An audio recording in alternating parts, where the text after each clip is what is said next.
The following talk is offered freely to ensure that no one is ever denied access to these practices and to these teachings.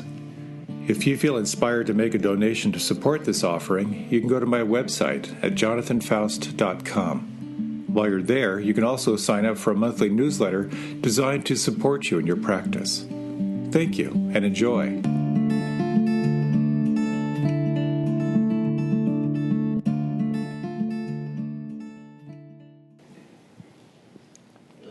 So welcome back, and welcome to those who are live streaming this class, and welcome to any alien species that are monitoring Facebook at this time. So I have a little bit of a conundrum in my life. You know, I really try and live from the motto of practice deeply and share freely. So, you know, that's my intent, to share as freely as I can, to not hold back, you know, in these talks and in my teachings. But I have one little place where I tend to get a little tight, and that is sharing jokes with my wife. If you're not familiar with my wife, she's a bit of a rock star in the Dharma world, so if I share a joke with her and she uses it, I'm screwed. Because if I use it later, people say, "Oh yeah, Tari used that one." So I'm working on my generosity and not holding back with her either. So with that note, I'll use one of her jokes. I may have told her this one, but this is one of her standards. So I'm a bow to my darling wife. And this has to do with just what it's like to be in relationship with people. And if you've listened to Tara's talk, you probably know this one by heart. But it's a story of a young man he's working in a grocery store. And a customer comes up to him and says, "Could I buy half a head of lettuce?" And he says, I don't know, let me check with the manager. So he goes to the manager and he goes, you know, Mr. Stevens, some moron here wants to buy half a head of lettuce. And he looks back, and the customer followed him back. And he says, and this gentleman would like to buy the other half.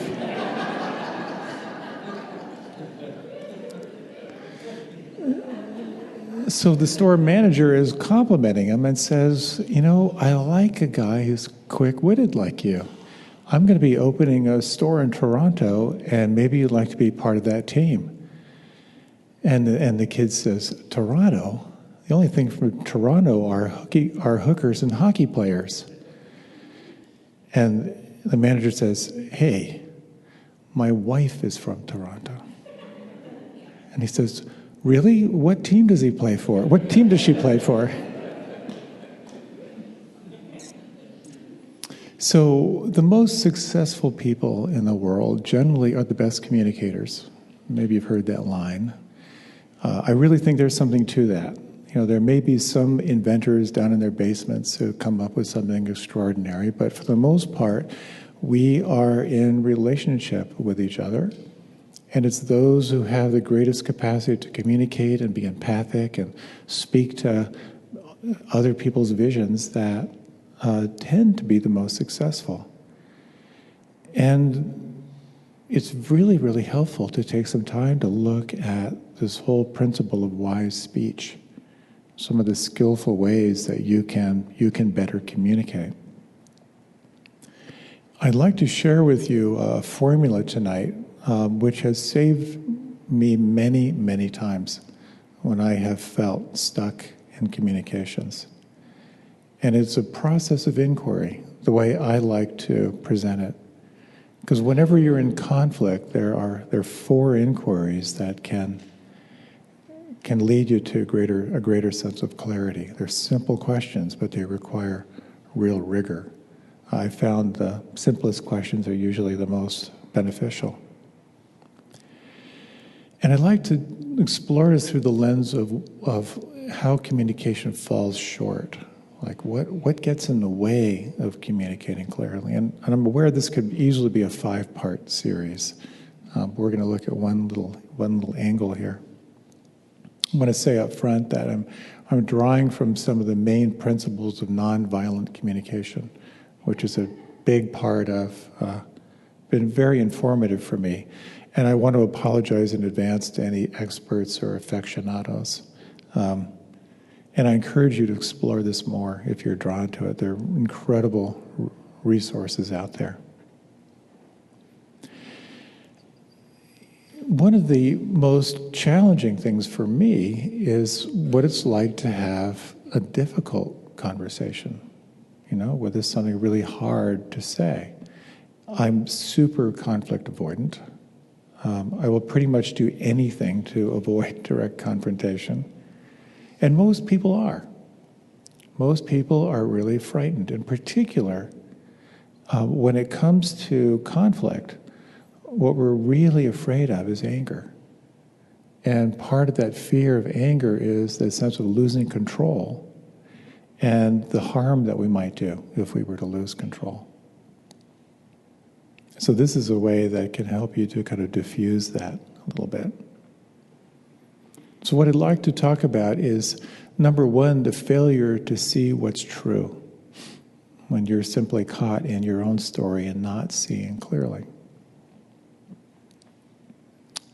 I'd also like to talk about the failure to be honest with your own internal experience, because quite often we're not really owning up to what's going on. And the third is the failure to identify what it is you're needing, because there's always some unmet need in there that's usually under the surface. And then the failure to explore how you can take positive steps to keep moving toward resolution when you're in conflict. So I'm going to talk about one main example, because this is kind of recent, kind of been in my mind. And then I'll offer a reflection for you if you might have any conflict you might want to explore. So quite recently, a friend of mine who's president, CEO of a company, was in direct conflict with the chair of his board. And the chair of the board was an older man with lots of experience, but the CEO also had a fair bit of experience as well. They were both investors in the company, and the company was going through some financial challenges. And they were not happy with each other. At one point, my sense was there was kind of a symbiotic relationship, but it all kind of fallen apart. And the president had a hard time listening to the chair of the board, because the chair of the board would get very emphatic and would lecture and would go over the same points over and over and over again. And the CEO was just sick of being lectured to. He said, I just have to keep shutting him down or neutralize him, because he just won't stop talking about the same points over and over again. He just can't drop it, and he can't hear a word of what I'm trying to say. That's kind of where they were. So there's no question that the president was under a lot of duress. The business wasn't hitting his numbers. They weren't hitting their numbers, and the chair was naturally upset. He was responsible for the rest of the board, and he couldn't hold himself back from just hammering on the same points over and over and over again. It got to the point where the president was simply ready to walk away, even though he had a lot of his own money invested. So he came to me asking, how can I start a conversation that is going to result in us hearing each other again? So what this leads to is the first question you have to ask yourself when you're in conflict with someone. And this is it. What do we both agree we're talking about? Now, if the president said to the if the president said to the chair, I'd like to talk about your controlling, manipulative behavior, I don't think that would get very far, because the chair would not agree. I'm not being manipulative. Have you ever had anyone say, you always ... Has it ever landed well for you?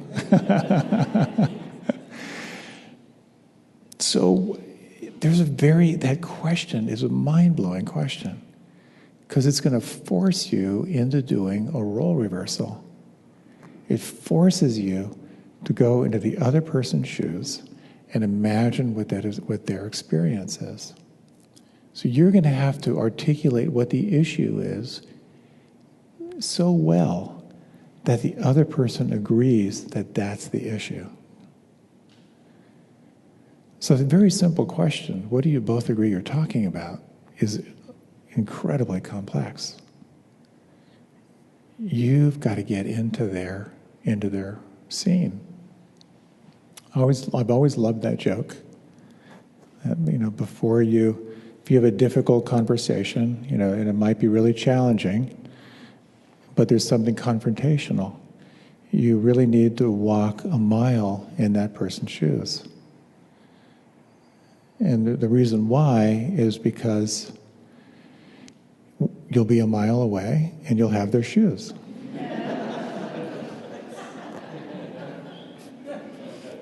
I couldn't resist. So we talked about this. They had an issue around, do we put more money in? Do we sell the company? Do we go on life support and hope something comes along? So we tried to do a little role reversal, and I asked the president, what do you imagine he's feeling? And he said, well, he's upset. He's feeling upset. He feels responsible to the board and the investors. He feels he has a lot of business experience that would be helpful. And so we kind of tried to find, how could we set this up where they would agree what they're talking about. So he thought, well, maybe something like this.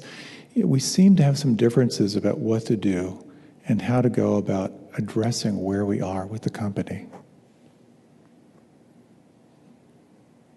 That's a little blasé, but it's a lot different than, I'd like to talk to you about your controlling and manipulating behavior. So it's saying we have different points of view about our options. So that kind of neutralized things a little bit. And if you don't get step one done, nothing is going anywhere, because you're going to hold on two different worldviews, and you're going to be defending those worldviews. So this leads to the second problem in communication, which is around not being honest with what you're feeling inside. So the president was pretty steamed. He had been under a lot of duress for many, many weeks. So I asked him, how do you feel?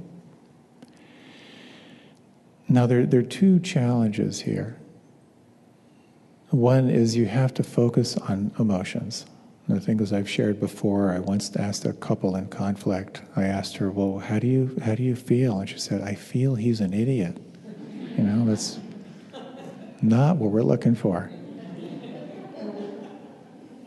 Or quite often I'll say, well, how do you feel? And the person will say, mad. It's never just one. Anger, for example, is a composite of so many other emotions. There's disappointment, there's hurt, there's shame, there's betrayal, there's revenge, there's sadness, there's despair, all kinds of stuff. So that very simple question, what do you feel, requires incredible rigor. So what the president was feeling was frustration. He was feeling super stressed. It was anger. He was feeling some hopelessness. He was feeling a lot of anxiety about what was next in his life. He was feeling a little bit of shame that he ended up in this place. He started off with so many great ideas, and now everything was so broken down. And the more we began to really discern all these different feelings, he got to a place of feeling sad, thinking maybe this whole business idea really wasn't what he really wanted to do in his heart, that maybe he wasn't being true to himself in the first place. So there's a lot in there. There's a lot in there.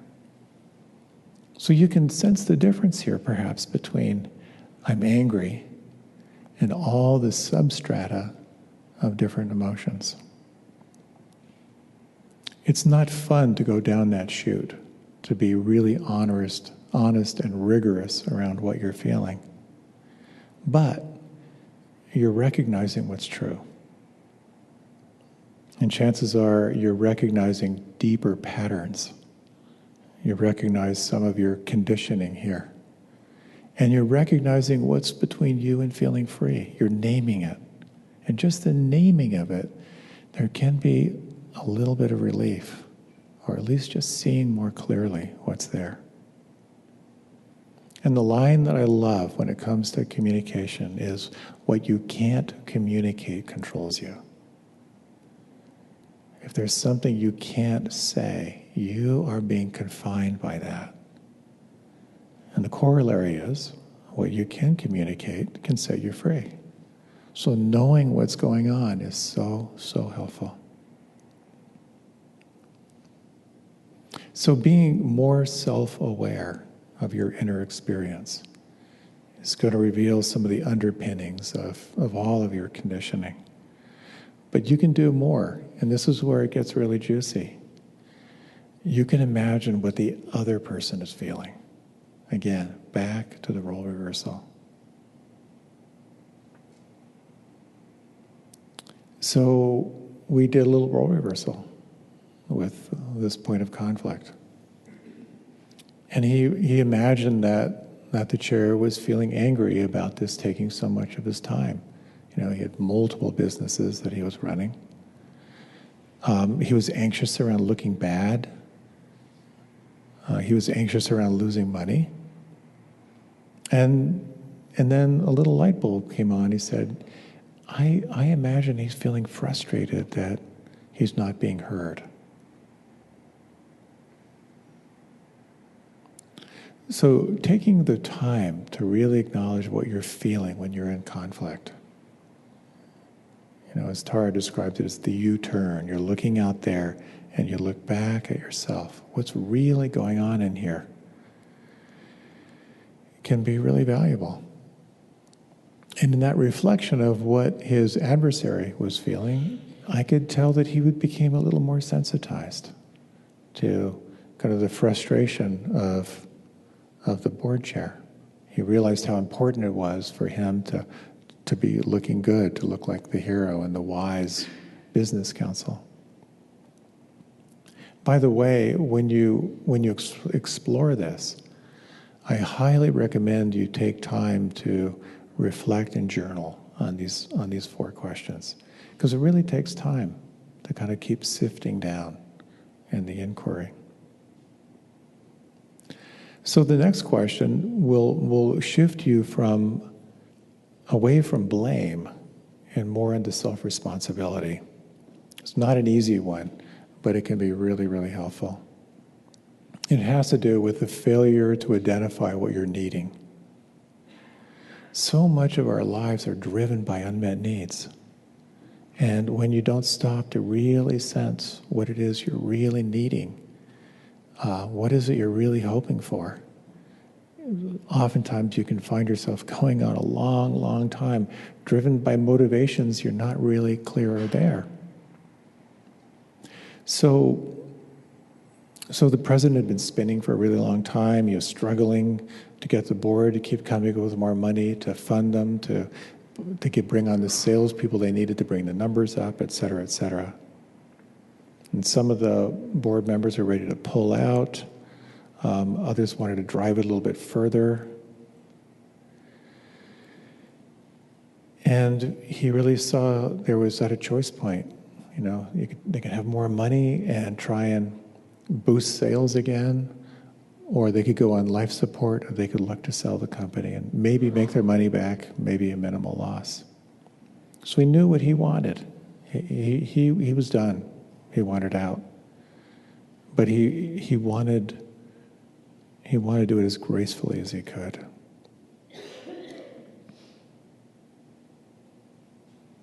So what he was wanting and hoping for, and again, we really took some time to dive into this.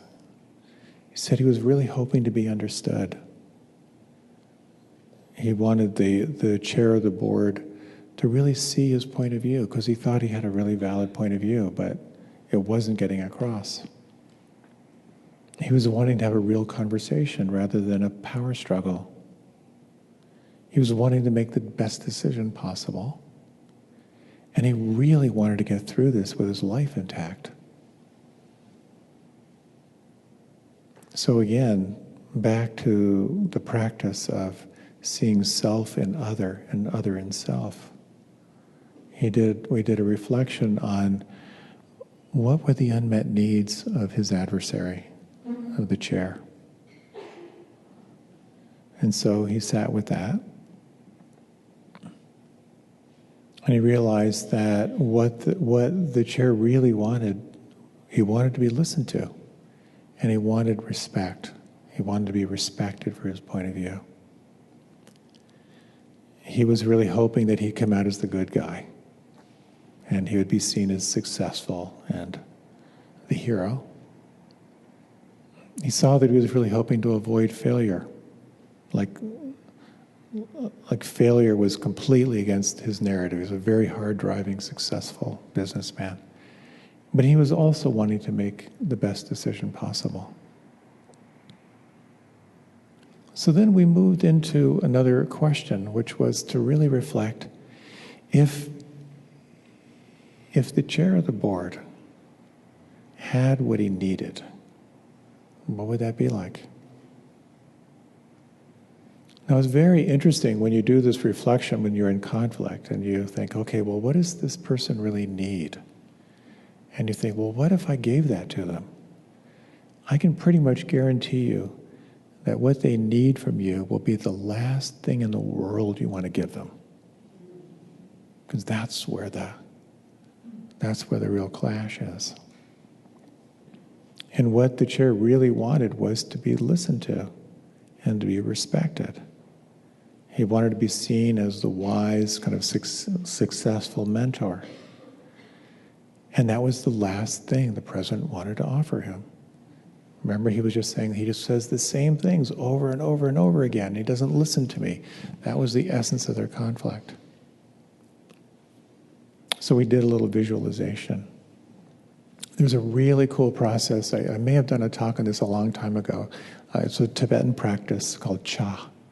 And it's translated as feeding your demons, where you kind of make contact with your demons, and there's a whole process you go through.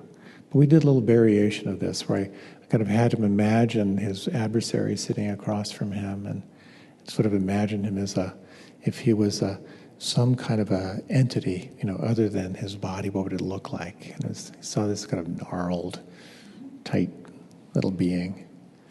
I said, and in the Tibetan practice, and I'll do a talk on this, it's a great process. You actually imagine your body dissolving into a golden nectar, and you feed the demon what it needs. And so he just fed this demon this sense of respect and the intention to really listen and to really see his mentor as the chair as this wise being. And eventually, over time, this sort of like tight, gnarly thing kind of turned into a little stuffed animal on his knee, And they kind of sat there together, and then we explored, well, how is the mentor an ally in some way? And kind of from a softer place, the president was saying how they really wanted the same thing. They wanted to make the best decision. And then he reflected how the chair really had been an ally for him over the years, helped him prepare for meetings and told him what to look out for as he was building the business. And there was sort of like a kind of a wise father element here. And it began to open up the possibility of a conversation. And so we explored, like, if there were, how could there be ways that he could really let, in their next conversation, to let the chair of the board really know that he was hearing him. So we did there's a classic practice, and this always works, from what I can tell. In Harville Hendricks, in his the Imago work, it's called mirroring. When someone says something, whenever you're in conflict, just try it. You say, if I heard you correctly, you said, and you reflect back exactly what they said. And then you say, did I get that right? And either they'll say yes, or they'll say, well, no, you missed the piece about X, Y, Z. And then you say, if I heard you correctly, you said, and you repeat that back. And then you say, did I get that right? And they'll say yes. And then you say, is there anything more you'd like to say about that? And then you mirror back what they said. On the one hand, it can be excruciating. On the other hand, it will absolutely, undeniably guarantee that the other person will feel heard. And so when they had their next conversation, it was really, for a long period of time, was, did I get that right? Well, there's this, and they were mirroring it back, did I get that right? Well, I wanted to point out this, did I get that right? But eventually it came to, is there anything more you'd like to say about that? No.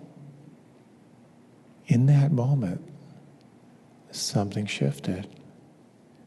That need to feel heard was satisfied.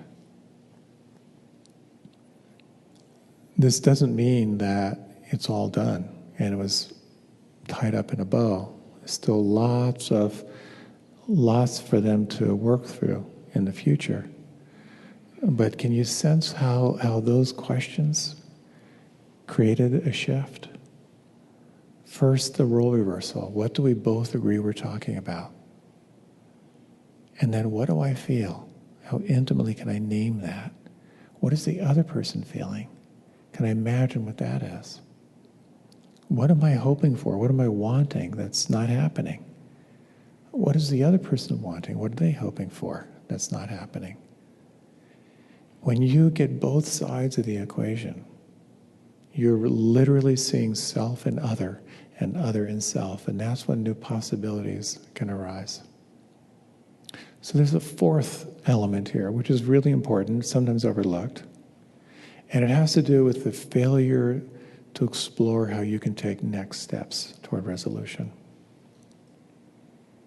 And so in nonviolent communication, it's referred to as a life-affirming request. Something you could ask that's going to help to move it forward. And generally, I'll tell you what it isn't. What it isn't is, so I'd like to ask you never, ever do that again. That's not going to fly. And whatever you request can be vetoed. What I've found over the years that I practiced this, the options kind of come down to this.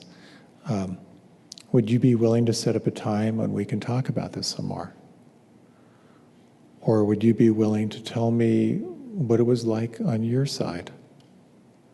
Or would you be willing to reflect back what I shared so I know you heard me? So those steps really have to do with the quality of your relationship with that person. So I would imagine between the president and the chair of the board, he wouldn't be saying, so would you reflect back what I said so I know that you heard me? That might not fly. It might be a little more formal. Could we set up a time?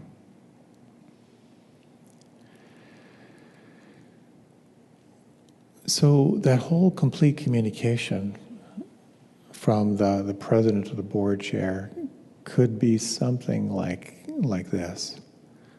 I'd like to talk about where we are in this decision point as we look at our options between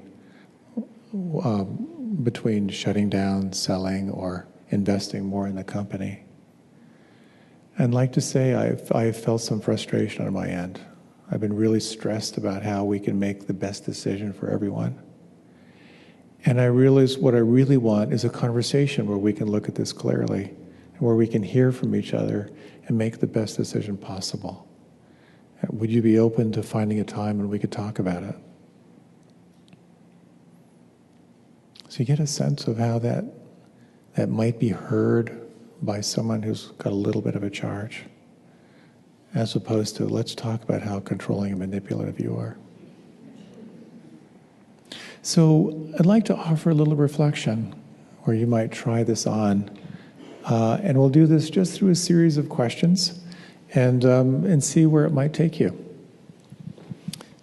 So first you want to go through the files and come up with someone you might have a little bit of conflict with. And in general, I'd like to recommend you not choose your lifelong arch nemesis for this, but scale it back a little bit.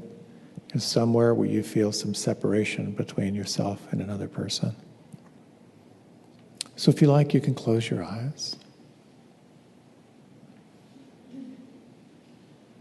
And you might let your attention just move into the breath.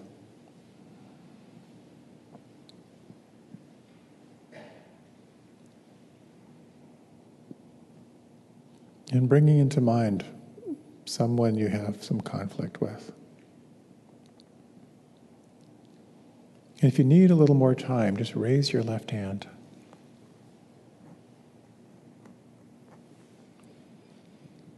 So take a little time just to bring this a little closer. You might deepen the breath.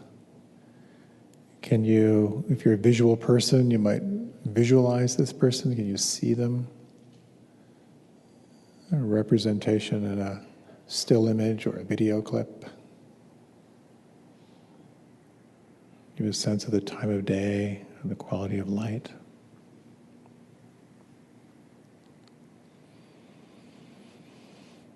And you might recall or add any words or tone of voice that you associate with this person.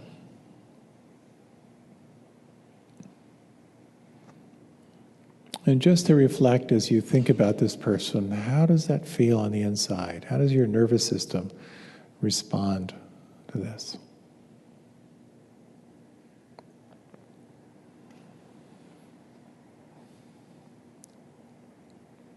And take some time now to explore this first question. What would you both agree you are talking about? Take some time to look at it from your point of view, from their point of view. How would you describe this in a way that you both would agree, this is it?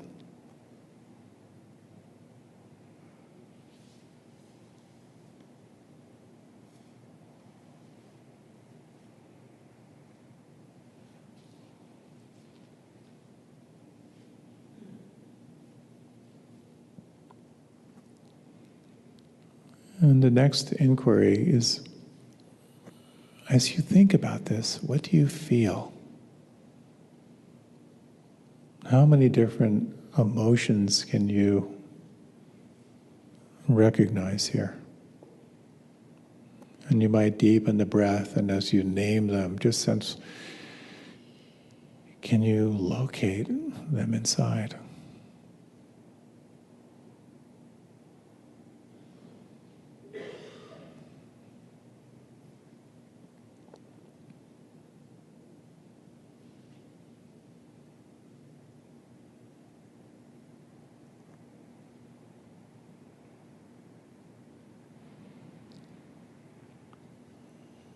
And if you could imagine a role reversal, just take a moment. Sometimes it's helpful to, when you think of the other person, imagine your face as their face.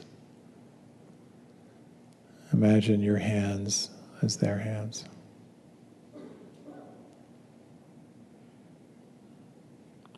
What do you imagine they are feeling? How many different emotions and subsets of emotions can you imagine?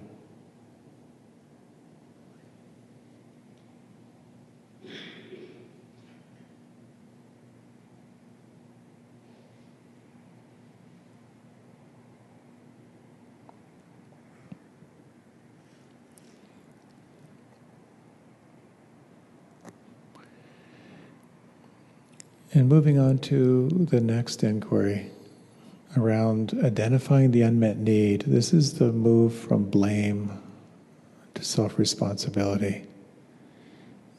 In this situation, what were you hoping for? What were you wanting that didn't happen?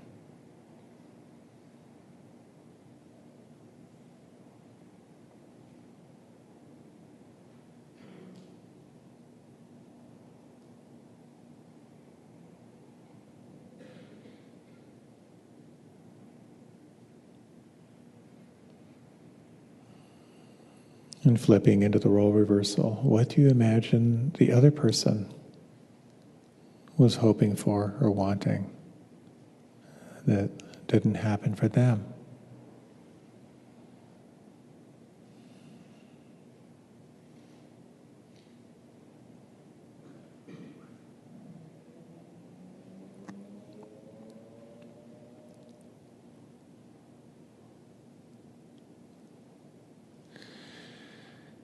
And what do you imagine would be a helpful request to move this forward? Would you request of this person to find a time or to share their experience or to reflect back your words? What would feel most appropriate?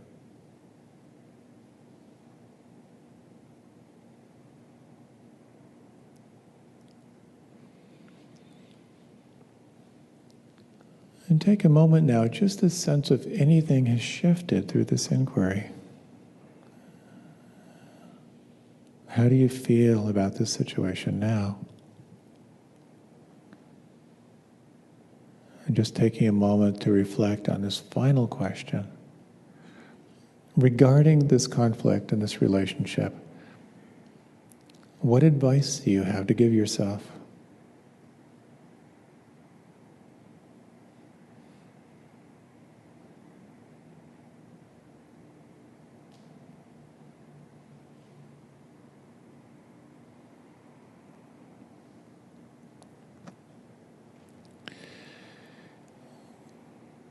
And when you're ready, you can deepen your breath.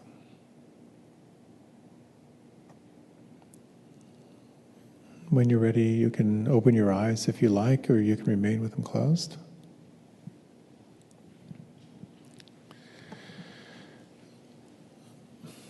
I hope you found that helpful. I certainly find taking the time to go through these questions has helped me so much to shift out of my own small world to really imagine another person's point of view, to really sense what they're feeling, what they're wanting. And again, it's not tied up in a neat bow all the time, but there's more information, and that information can be really valuable.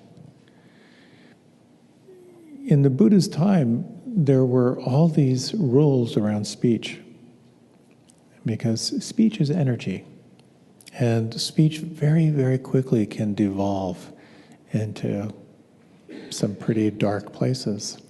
So when you look at the rules in the Buddha's day, there was like a list of all the things you can't talk about. And basically it was sort of like the 2,500 years ago equivalent of like, you can't gossip, you can't talk about pop stars, you can't talk about athletes, But what you can talk about is a much smaller list. What you're grateful for, what you appreciate, what you're learning, the depth of your practice, and so forth. It's a really fascinating exploration of how you can direct your speech in different ways. And there are some very interesting guidelines because, again, these practices are very pragmatic. There's a tendency to kind of look back at the Buddha's day and think, after his awakening, everything was perfect. It wasn't at all. There were wars going on all around him. He was mediating between warring factions where he had family members on different sides. There was conflict in his community. And so some of the guidelines for wise speech are very, very helpful. And that is to ask yourself, is what I'm about to say helpful? Is what I'm about to say true? Is what I'm about to say kind? Is what I'm about to say timely? Is what I'm about to say something the other person can hear? Those reflections I have found to be so helpful. Number one, is this helpful? Or am I just reinforcing my story? Or am I just dominating or trying to avoid domination? Is it true? Is it really true? Is it kind? I always thought truth and kindness were mutually exclusive. I'm not sure they are. Is it timely? Really powerful question. When you're in conflict, to find the right time. And then the killer, just the kicker, is can the other person actually hear what I have to say? And that's a really big one, because sometimes they can't. Either their leg is so caught in a trap, and they're in their own wound, their own self-protection, or there's some level of numbness, or just their emotional bandwidth is so narrow. And it's a very helpful thing to assess that. It's very important information as to how to be most skillful as you make your way through life.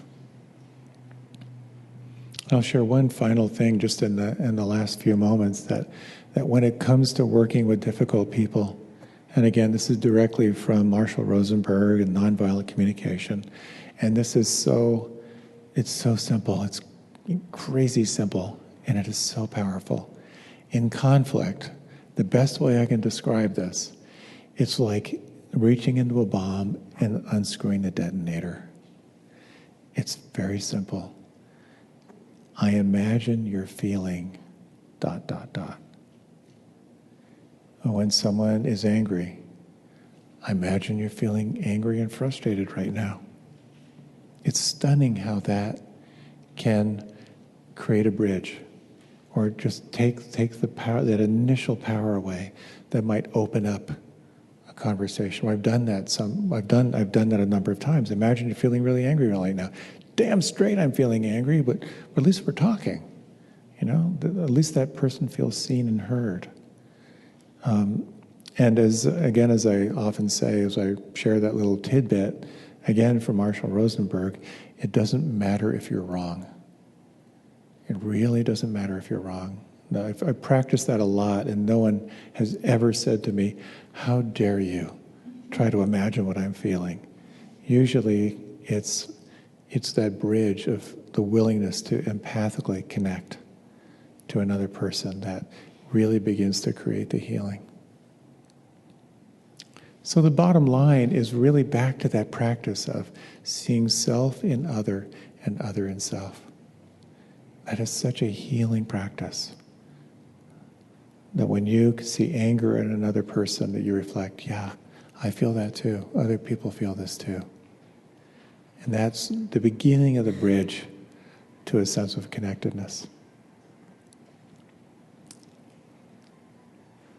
Why don't we take just a moment to close our eyes?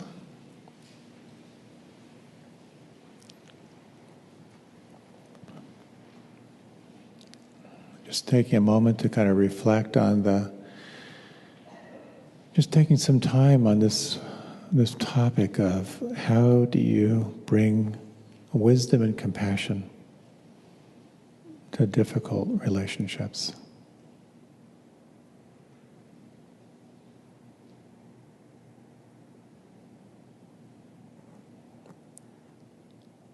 You might just take a moment to think of someone who might be in conflict right now. And just take a moment to wish them well. May you feel ease. May you feel safe. May you feel free.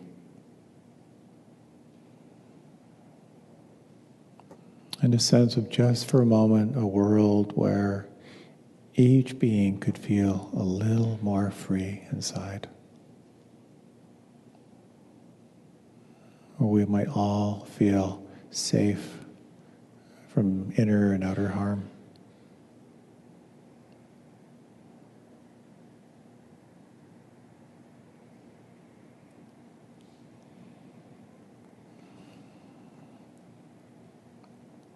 As you're ready, you can deepen your breath. When you're ready, you can open your eyes. Thank you for coming out tonight, and thank you for coming to explore a difficult topic. And just to say, you've got a reward because I saw the cookie cart go by. So there is a cookie waiting for you. I'll be back next week. We're going to do a series on working with pain, some strategies for working with pain. So bring your pain with you. Take care.